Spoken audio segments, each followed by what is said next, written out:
할렐루야. 제가 아직도 긴장이 많이 됐나 봅니다. 일부 때도 실수하지 않아야겠다라고 생각하고 이렇게 준비를 했는데 역시나 또 실수를 하네요. 부족한 면들이 있더라도 양해해 주시고 계속해서 부족한 저를 위해서 우리 광남의 가족들이 함께 기도해 주시면 하나님께서 부족한 저를 통해 이 광남교회를 통해 이 사들마을뿐만 아니라 이 광명시 가운데 하나님의 놀라운 역사를 이루어 가실 줄 믿습니다. 아멘. 이 자리에 계신 우리 성도님들께서는 언제 나는 정말 행복한 사람이다, 다시 말해 행복한 감정을 느끼십니까? 보통의 사람들은 언제 행복한 감정을 느끼는가라는 것을 조사해 보니 다음과 같았습니다. 첫 번째로는 자신이 계획하고 준비했던 것들이 자신의 계획과 뜻대로 이루어질 때 행복한 감정을 느낀다고 합니다. 그리고 그러한 것들이 자신의 손에 움켜쥐게 되어질 때 정말 행복하다라고 생각이 되어집니다. 또한 그렇게 자신의 손에 움켜진 것들이 편안하게 안정되게 유지되어질 때 그 사람들은 나는 정말 행복한 사람이다, 오늘도 행복한 하루구나 라는 감정을 느낀다고 합니다. 오늘 본문 앞장인 21장을 보면 이렇게 행복한 감정을 가지고 하루가 너무나도 아까울 만큼의 시간을 보내고 있었던 한 사람이 등장합니다. 누구입니까? 오늘 본문에도 주인공인 아브라함입니다. 이 아브라함은 무려 99년 만에 100년 만에 그가 기다리고 기다렸던 가장 큰 소원을 이루게 되었습니다. 다시 말해 이제 더 이상 원이 없는 시간들을 보내고 있었던 것입니다. 그런데 오늘의 본문의 말씀을 살펴보면 하나님께서 1절을 통해 그에게 명령을 하십니다. 저는 1절을 묵상하면서 구약의 또 다른 인물을 한번 생각해 보았습니다. 바로 욥이라는 사람입니다. 여러분, 욥은 누구입니까? 욥은 하나님께서 인정하신 사람입니다. 그는 정직할 뿐만 아니라 하나님 보시기에 의로운 사람이었습니다. 그런데 그런 그를 사탄이 참소합니다. 그런 그를 향해 사탄은 하나님께서 그에게 복을 주셨기에 그의 손에 무언가가 주어져 있기에 그가 그의 믿음을 하나님 앞에 보여드리고 있는 것입니다 라고 이야기합니다. 그리고 그를 시험에 들게 하면 어떻겠냐라고 감히 하나님께 제안을 합니다. 그러자 하나님께서는 어떻게 하십니까? 하나님은 그 사탄의 제안을 받아들이십니다. 왜일까요? 사탄이 괘씸해서 그러실까요? 아니면 정말 하나님이 보았던 욥이 그의 모든 것들이 그의 손에 움켜져 있던 것들이 사라지게 되면 하나님을 배반할지 지켜보고자 하셨던 것일까요? 성경을 자세히 보면 그게 아니었음을 우리는 알 수가 있습니다. 왜요? 욥이 고통당할 때 하나님은 그와 함께 하셨을 뿐만 아니라 그의 일거수일투족을 지켜보셨음을 우리는 욥기 40장 이후의 말씀을 보면 살펴볼 수가 있습니다. 다시 말해 욥과 아브라함에게 시험을 허락하신 것은 하나님께서는 그 시험을 통해 믿음의 사람이란 어떠한 것인지를 보여주고자 하셨던 것입니다. 다시 말해 세상을 움직이는 힘은 자신들이 가지고 있는, 자신들이 움켜쥐고 있는 그것들이 아닌 하나님을 사랑하는 그 신뢰의 힘이 세상을 움직이는 것임을 하나님은 보여주고자 하셨던 것이었습니다. 사랑하는 성도 여러분, 지금도 보이지 않게 세상을 움직이는 힘은 하나님을 향한 사랑과 신뢰임을 믿으십니까?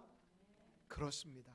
지금도 하나님은 보이지 않으시지만 이 모든 세상의 만물들을 주관하실 뿐만 아니라 그것들을 운행하시며 지금도 나는 너희의 여호와 하나님이다, 너희의 야훼다 라고 말씀하고 계심을 잊지 마시고 매일의 삶의 자리 가운데 이 하나님의 음성을 들으실 수 있는 우리 광남의 가족들이 되시기를 예수님의 이름으로 축복합니다. 자, 이제 본문으로 돌아가겠습니다. 그렇다면 아브라함이 구체적으로 하나님께 어떠한 명령을 들었는지 우리 1절을 통해 함께 살펴보도록 하겠습니다. 우리 1절을 다 같이 한번 읽도록 하겠습니다. 시작.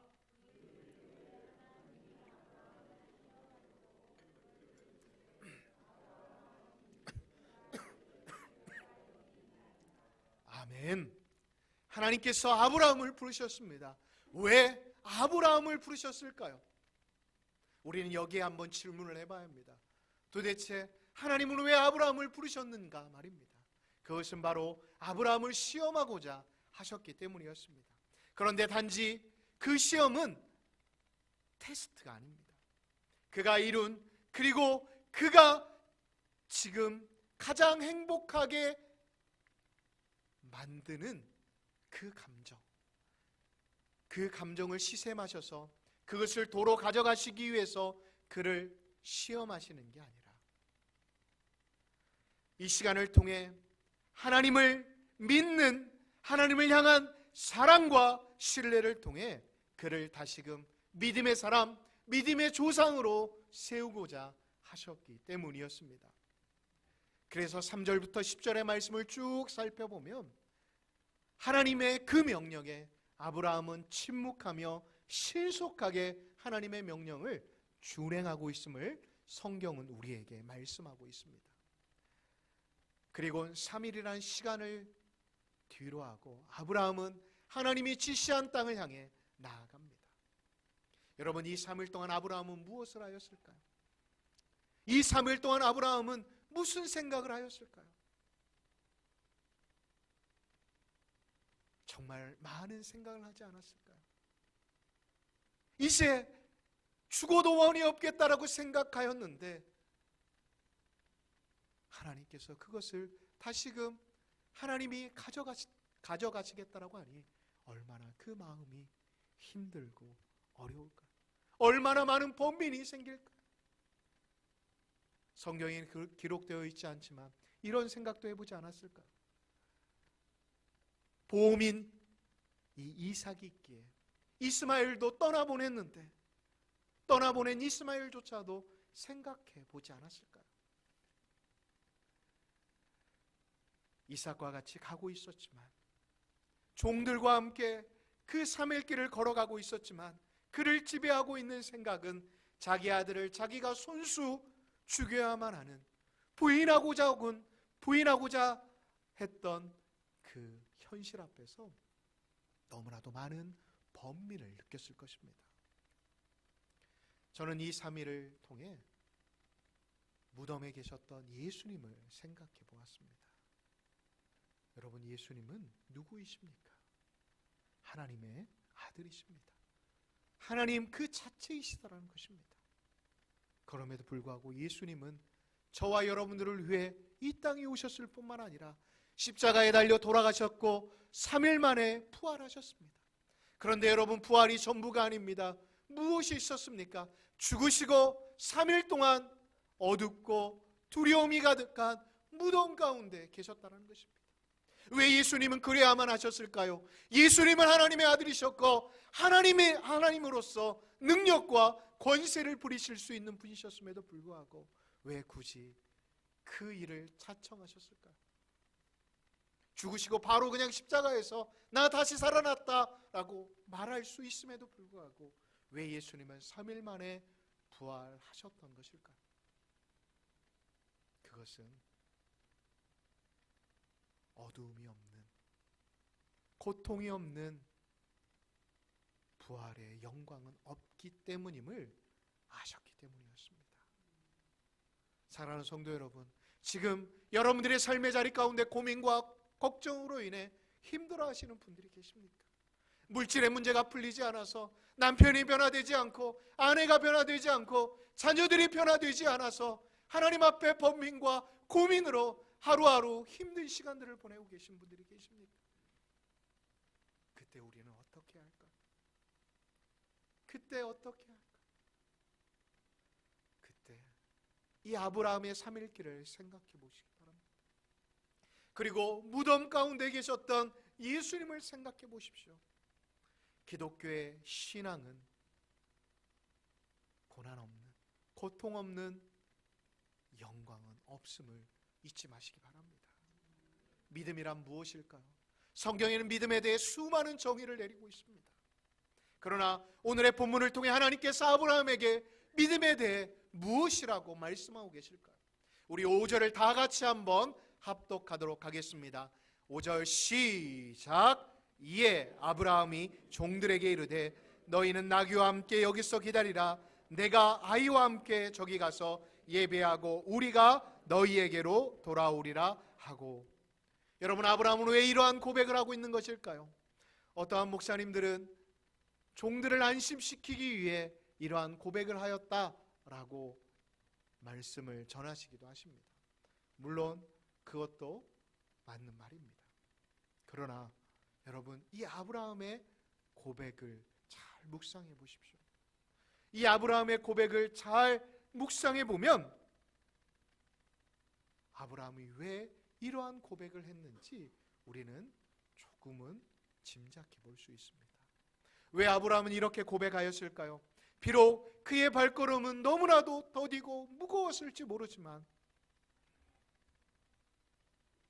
이삭의 죽음에 너무나도 많은 번민과 고통이 그의 마음 가운데, 그의 생각 가운데 있을지 모르지만 그 절망의 순간에도 이 아브라함은 무엇을 붙잡았을까요? 바로 하나님의 약속이었을 것입니다. 하나님은 아브라함에게 무엇을 약속하셨습니까? 너가 보는 하늘의 별과 또한 바다의 모래와 같이 너의 자손을 창대케 하리라 라고 하신 그 말씀을 이 아브라함은 기억하고 있었던 것입니다. 사랑하는 성도 여러분, 지금 여러분들의 상황은 어떠하십니까? 분명 처음 하나님 앞에 신앙생활을 했을 때 하나님이 여러분 한 분 한 분에게 주셨던 말씀과 은혜가 있으셨을 것입니다. 그런데 시간이 흐르고 또한 삶의 자리가 무겁고 바쁘다 보니 하나님의 약속과 하나님의 말씀하신 그 말씀을 잊어버리고 어느 순간 나만 남아있는, 내 자아만 남아있는 나의 신앙의 모습이 지금 여러분들의 현실이 아닌가? 이 시간 여러분들의 모습을 점검해 보셨으면 좋겠습니다. 사랑하는 성도 여러분, 하나님은 지금도 여러분들과 함께 하십니다. 지금도 수많은 주의 종들뿐만 아니라 살아있는 이 하나님의 말씀을 통해 여러분들에게 말씀하고 계심을 잊지 마시기 바랍니다. 여러분, 신약에 보면 마르다라고 하는 여인이 등장합니다. 이 마르다는 누구입니까? 마르다는 나사로를 오빠로 두고 살아가고 있었던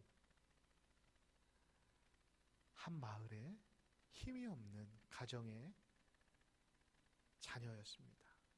부모도 일찍 여의고 의지할 건 그녀의 동생과 오빠 나사로였습니다. 그런데 그의 오빠가 죽음을 맞이하게 되었습니다. 죽기 전 예수님이라면 오빠를 살리실 수 있을 거라는 믿음을 가지고 급히 예수님께 전달하였지만 예수님이 오시는 길이 더디어 오빠를 장례를 치를 수밖에 없었습니다. 그 시간이 너무나도 힘들고 어려웠을 것입니다. 그래서 그녀는 낭망하고 절망하여 더 이상 일어날 힘이 없어 그녀의 동생과 함께 펑펑 울고 있었을지 모릅니다. 그런데 그러한 그녀 앞에 누가 나타나십니까? 예수님이 나타나십니다. 예수님을 바라보게 되자 그녀는 어떻게 고백합니까? 절망과 좌절 가운데 있었던 이 마르다는 이렇게 고백합니다. 바로 요한복음 11장 27절의 말씀인데 우리 다 같이 함께 합독하겠습니다. 시작. 이르되 주여 그러하이다. 주는 그리스도시요 하나님의 아들이신 줄 내가 나이다. 아멘. 여러분, 아브라함을 통해 마르다를 통해 말씀하시는 참된 믿음이란 내 삶의 자리가 너무나도 힘들고 또한 그 자리가 주저앉을 수밖에 없는 상황이다 할지라도 눈을 들어 하나님을 바라보게 되면 우리 역시도 부활의 기쁨, 부활의 영광을 누릴 수 있다라는 것을 오늘 하나님께서는 이 아브라함을 통해 말씀하고 계신다라는 것을 잊지 마시기 바랍니다. 그래서 부활의 신앙, 부활의 믿음을 가진 사람은 삶의 자리 가운데 어떠한 문제, 어떠한 어려움, 어떠한 시련이 닥쳐올다 할지라도 낭망하지 않습니다. 좌절하지 않습니다. 쓰러진다 할지라도 다시금 일어설 수 있는 힘, 능력이 있다라는 것을 잊지 마시기 바랍니다. 말씀으로 돌아가 여러분 10절을 보면 약속의 산에 올라간 아브라함은 제단을 쌓자마자 바로 이삭을 제단에 올려놓고 칼을 들어 이삭의 목을 치료하는 모습이 기록되어 있습니다. 왜 이렇게 아브라함은 거침없이 신속하게 이 일을 진행하려고 하는 것일까요? 여러분, 아브라함 역시도 이성이 있는, 생각이 있는 사람입니다. 아브라함 역시도 다른 길이 있을까라는 생각이 들게 되면 어떻게 행동할까요? 아마 아브라함은 자신의 아들을 제단 위에 두고 다른 생각, 조금이라도 지체하게 되어지면 하나님 앞에 이 아들을 드리지 못할 것이라는 두려움 가운데, 다시 말해 자신의 연약함을 너무나도 잘 알았기에 아브라함은 거침없이 신속하게 칼을 들어 그의 아들을 치료하였던 것입니다. 다시 말해 3일 길을 걸으며 아브라함이 묵상했던 것은 이미 이 아들은 죽었다, 하나님 앞에 드려졌다라는 생각을 하고 있었던 것입니다. 아브라함은 그의 아들 이삭을 바치는 사건을 통해 하나님께서는 이 세를 살아가고 있는 우리들에게 무엇을 말씀하시고자 하시는 것일까요? 그것은 말씀을 따라 살아가는 성도의 삶의 길의 모습이 무엇인지를 우리에게 말씀하고 계신다라는 것을 우리는 기억해야 합니다. 어떤 길을 말하는 것일까요? 여러분, 아브라함이 하나님의 부르심에 의해 인도됨을 받았던 그 때를 한번 생각해 보십시오. 그의 고향 본토 친척 아비의 집을 떠나 그는 하란으로 가게 되었습니다. 하란으로 갔지만 그의 아버지를 먼저 보내드리고 그는 또한 하나님의 명령에 따라 가나안 땅을 향해 나아갔습니다. 가라 하면 가고 서라 하면 서고 하는 그 시간들이 반복이 되었습니다. 분명 약속의 땅에 도착하였지만 그가 죽을 때야 겨우 그가 들어갈 무덤 하나만 마련해 놓고 그는 죽는 인생을 살아가게 되었습니다. 저는 이러한 아브라함의 인생을 묵상하면서 내가 아브라함이라고 했다면 어땠을까를 한번 생각해 보았습니다. 분명 그에게는 그만의 생각, 또한 그만의 정서, 그리고 그의 가족과 그의 식솔들이 있었을 것입니다. 그래서 가장으로서, 주인으로서 여러 번민과 여러 고민들이 있었을 것입니다. 그럼에도 불구하고 그는 항상 하나님 앞에서 순종의 삶을 살았습니다. 믿음의 모습을 말씀이 말씀하시는 대로 움직였다라는 것을 우리는 성경을 통해 살펴볼 수 있습니다. 이러한 순종, 이러한 믿음의 모습이 후대를 살아가고 있는 우리들에게 믿음의 사람의 삶의 모습이 무엇인지를 말씀해 주시는 것입니다. 여러분, 그런다라고 해서 말씀을 따라 사는 것이 아무런 생각 없이 기계적으로 몸이 건조하게 반응한다라고 말씀드리는 게 아닙니다. 허두에도 말씀드렸지만 아브라함에게도 이성이 있었습니다. 그러하기에 번민이 있었고 갈등이 있었습니다. 그러나 그때마다 성경이 말하는 아브라함의 인생은, 그의 생각은, 그의 판단은 하나님보다 더 크시다라는 생각 앞에 엎드렸다라는 것을 우리에게 말씀하고 계신다라는 것을 우리는 잊지 말아야 합니다. 사랑하는 성도 여러분, 하나님의 생각은, 하나님의 계획은 우리의 생각과 우리의 고민과 번민보다 더 크신 분이심을 믿으십니까? 믿으십니까? 그렇습니다. 우리 이 시간 가슴에 손을 한번 얹어볼까요? 이렇게 고백하겠습니다. 하나님은 나보다 크십니다. 하나님은 나보다 크십니다. 그렇습니다. 이어서 말씀을 살펴보면 이 고백이 계속해서 이어져 가고 있는데, 우리 11절을 다 같이 한번 합독하겠습니다. 시작. 하늘에서부터 그를 불러 이르시되 아브라함아 아브라함아 하시는지라 아브라함이 이르되 내가 여기 있나이다 하매. 아멘. 그렇습니다. 아브라함은 지금 자식을 제물로 바쳐야 하는 혼이 나갈 수밖에 없는 상황 속에서도 하나님이 자신에게 말씀하시는 그 음성에 주목하려 하였기에 그는 이렇게 고백합니다. 하나님, 제가 여기 있나이다. 하나님, 제가 여기 있습니다라고 고백하고 있는 것입니다. 여기서 제가 여기 있습니다라고 고백하는 고백은 사무엘이 하나님의 부르심에 응답했을 때의 그 고백이 아닙니다. 이 고백은 어떠한 고백이냐 하면, 하나님, 저에게 주신 시험, 그리고 그 부르심의 자리는 너무나도 벅차고 힘듭니다. 왜 하나님이 가라시는 곳, 그곳, 왜 하나님이 말씀하시는 그 자리는 번민과 고민이 많은 것입니까? 그러나입니다. 결국 아브라함은 그의 인생을 통해 하나님, 그 고민과 번민과 갈등보다 하나님은 나보다 크십니다라고 고백하는 게, 하나님, 제가 여기 있습니다라고 고백하는 고백이라는 것입니다. 오늘 주일 예배에 참석하신 우리 광남의 가족 여러분, 저는 무엇보다도 여러분들도 지금 수많은 고민과 또한 걱정과 영적인 침체로 인해 힘들어하실 줄 압니다. 이 시간 부족한 종이 예수님의 이름으로 선포합니다. 예수님의 이름으로 회복되십시오. 하나님은 나보다 크신 분이심을 믿고 그 믿음으로 한 걸음 한 걸음 나아가실 수 있으시기를 예수님의 이름으로 축복합니다. 그렇습니다. 이어서 말씀을 살펴보면 12절의 말씀을 보면 하나님이 역시도 이 아브라함의 행동에 당황했음을 알 수가 있습니다. 우리 12절을 다 같이 한번 읽어보겠습니다. 시작.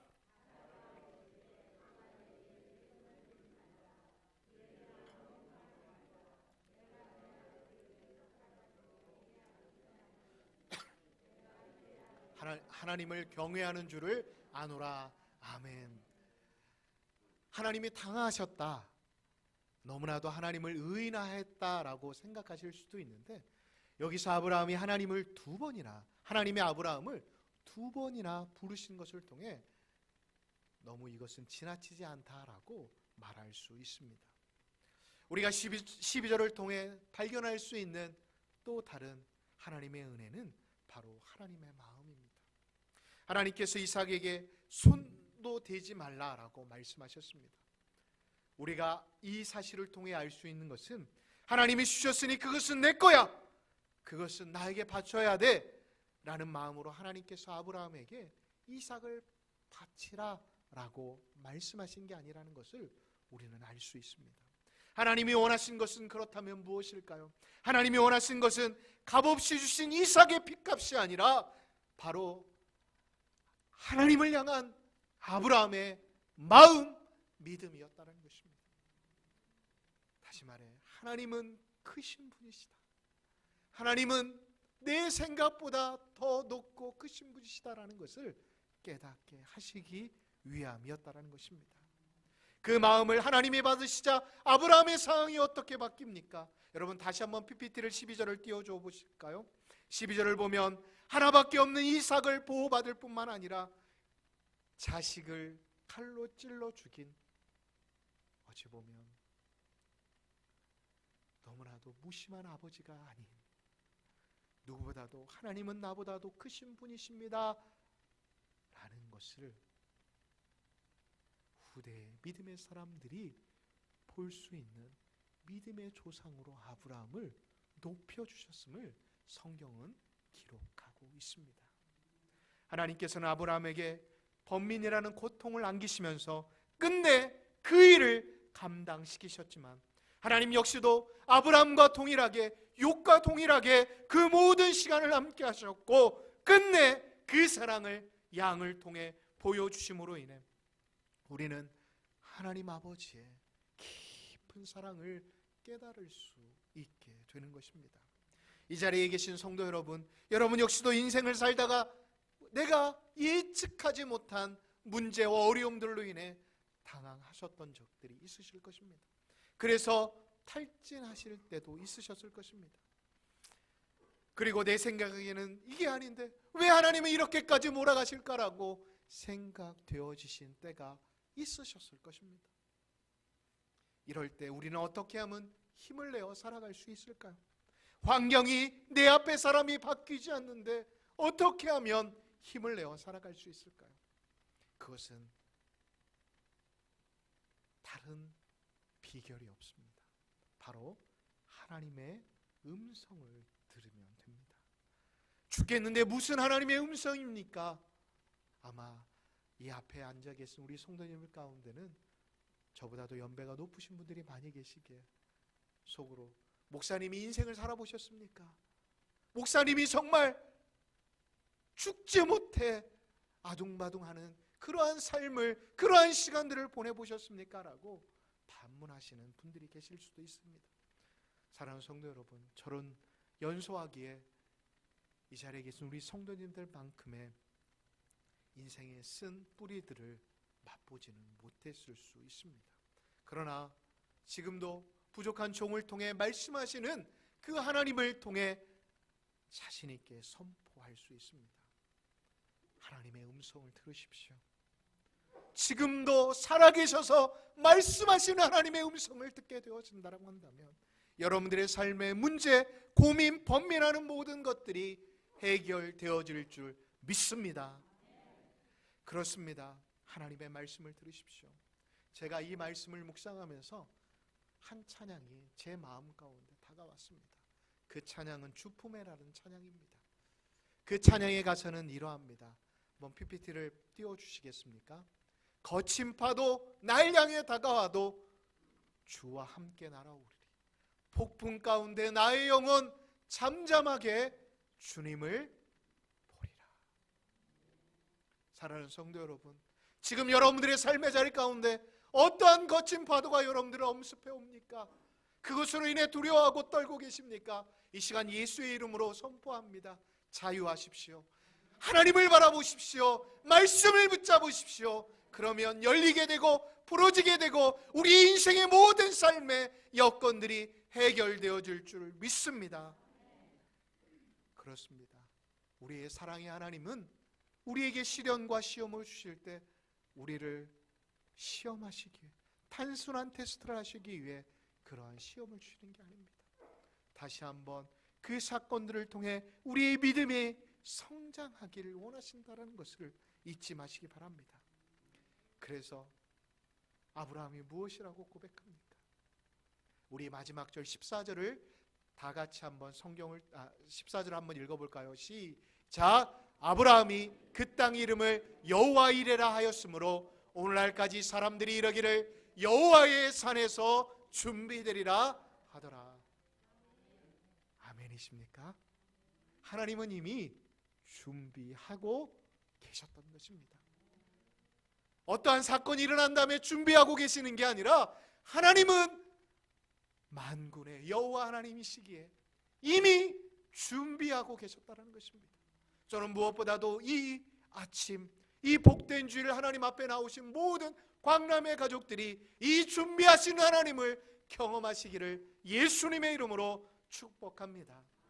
그래서 우리의 삶의 자리 가운데 낭만과 좌절과 번민이 있다 할지라도 나보다 크신 하나님, 먼저 준비하시는 하나님, 지금도 말씀하시는 하나님을 만나는 은혜가 이번 한 주도 여러분들의 삶의 자리 가운데 가득하시기를 예수님의 이름으로 축복합니다. 아멘.